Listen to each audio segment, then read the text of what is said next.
The hearing room lights flicked on, and what went down next looked less like a serious Senate exchange and more like a primetime political comedy roast. Scott Bessent strolled in cool, collected, and razor-sharp, while Bernie Sanders charged and swinging like he was arm wrestling a damn thunderstorm. Before we kick off the fireworks, do yourself a favor. Smash that subscribe button right now. All right, let's get into it. Personally welcome you and look forward to working with you. Well, thank you very much, and it's a pleasure to be here. Mr. Bessent, thanks very much for being in the office the other day. Mr. Bessent, the United States today has more income and wealth inequality than has ever existed in the history of our country. You got three people on top, Mr. Musk, Mr. Bezos, and Mr. Zuckerberg, who are now worth almost $1 trillion. That is more than half of the bottom of our society, some 170 million people. Three people, more wealth than the bottom, 170 million. We have more concentration of ownership today than we have ever had.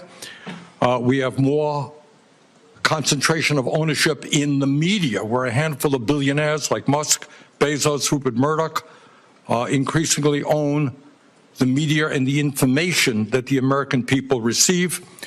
We have a corrupt campaign finance system in which a small number of billionaires in both political parties make huge contributions into the presidential and congressional campaigns.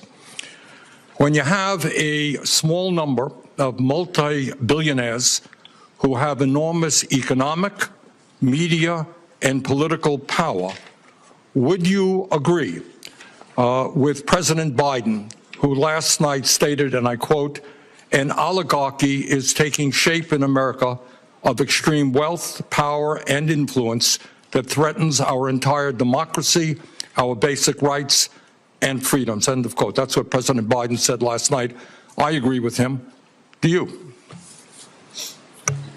Senator Sanders, I enjoyed our visit. Talk a little bit closer into the mic. I enjoyed our visit, and I hope you got my follow-up materials that on the discussions, my previous writings on the tariffs and China. And look, the three billionaires who you listed that all made the money themselves.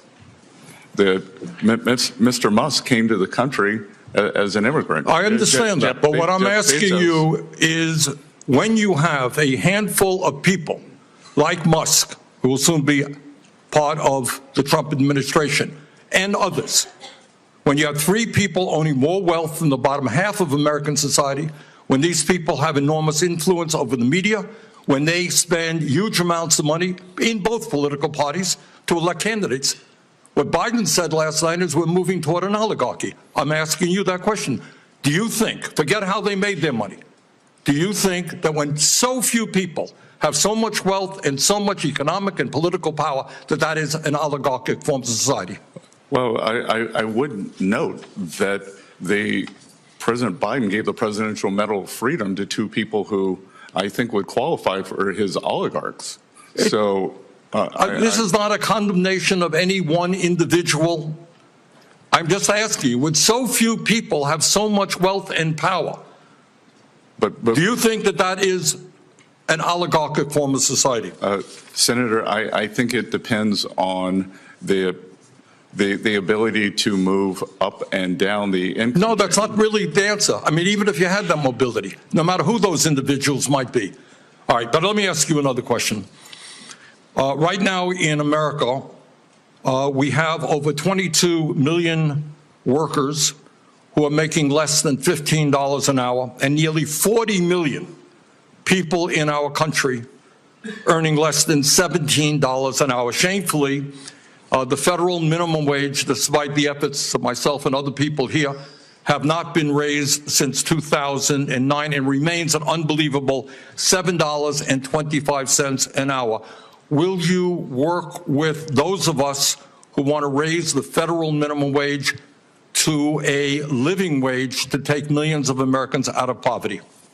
Senator, I believe that the minimum wage is more of a statewide and regional issue. So you don't think we should change the federal minimum wage of $7.25 an hour? No, sir. Okay. Mr. Besant, millions of working-class Americans who are struggling to keep their heads above water are paying outrageously high interest rates on their credit cards. Over half the American people who take out new credit cards are being charged interest rates of over 24%. 24%. During his campaign, President-elect Trump promised that he was going to cap credit card interest rates at 10%. I happen to think that that is a very good idea, and I will soon be introducing legislation to do just that. Will you, as if you are confirmed, be supportive of what President-elect Trump said and what I want to see happen, and that is to cap credit card interest rates at 10%? Senator, I think we can both agree that many credit card companies have been bad actors throughout history, and I will get back to you once. Now, very simple question. Trump said he wants to cap credit card interest rates at 10%. I agree with him. Will you be supportive of what Trump and I would like to do? When President Trump takes office, and if I am confirmed, I will follow what President Trump wants to do. Okay. Thank you very much, Mr. Chairman. Thank you very much. Next is Senator Sanders Smith. wasted no time launching into his greatest hits. Billionaires this, inequality that, oligarchy doom and gloom, the same fiery monologue, just a different day. Meanwhile, Besant sat there like a guy politely enduring his neighbor's 6 a.m. rant about the lawnmower, patient, unflinching, and quietly wondering when the yelling would stop. Every haymaker Sanders threw just slid right off Besant like his suit was coated in Teflon. Sanders goes full drama mode, quoting Biden about America sliding into oligarchy, leaning in like he's waiting for Besant to break down and confess. Instead, Besant coolly points out that Biden himself pinned medals on the exact billionaires Sanders loves to demonize. Cue the sitcom freeze frame. Sanders staring like someone just yanked his script away, while Besant looks like the calmest, most grown-up guy in the building. Sanders pivots to his classic minimum wage crusade, maximum passion, light on fresh facts, demanding Besant back a big federal hike. Besant fires back smooth and steady. Wages ought to be set by states and local realities, not some blanket Washington mandate that fits nobody perfectly. Sanders didn't like that one bit, but Besant's quiet confidence made it land like a polite checkmate with a smile. Then came Sanders' big gotcha on credit card interest rates, trying to box Besant in with Trump's old statements. Besant stays ice cold. Yeah, credit card companies have been ripping people off. No argument there.